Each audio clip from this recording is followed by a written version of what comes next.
examine the utility and application of applied economics to solve economic issues and problems.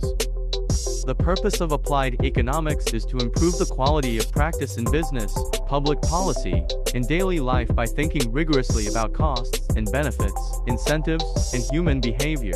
Applied economics is generally considered to be the study of economic principles when they are applied to specific scenarios or situations. In the study and research of economics, there exist two fundamental areas of distinction, the first being core and the second being applied. When something is a part of applied economics, one is taking academic principles discussed on the core side of economics and applying them to real life and practical examples. It helps to better contextualize and exemplify the theoretical and often abstract. Applied economics reduces abstract concepts into examples that can be discussed and related to the business community at large. However, depending on whom you ask, what constitutes applied economics versus what constitutes core economics is open to interpretation.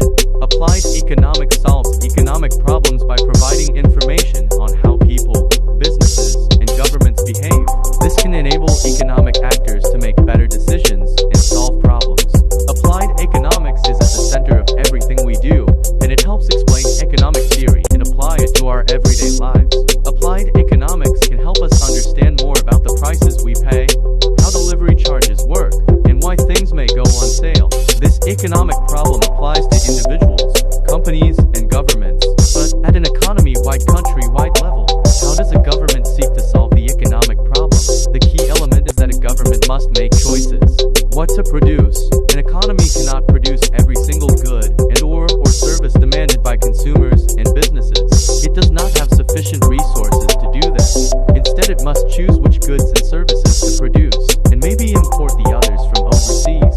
How much to produce? An economy cannot produce an infinite number of goods and services. Scarce resources put a limit on production levels. Here, a government wants to avoid waste. For example, if you produce more goods than consumers demand, you've got excess supply and a bunch of products sitting. How to produce? How will an economy make the goods and services? Labor, capital, a mix. The key here is to make the goods and services efficiently, so with as little waste as possible. Maximum output for the inputs. How to distribute production? Who gets to access the goods and services? Does it depend on your income? Are they subsidized by the government? Are they given out free? This will depend on the goals of the government, whether it's essential for everyone to have this good or service.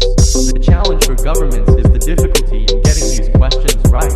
It is hard to predict which goods and services to make, particularly how much of each to produce to precisely meet demand.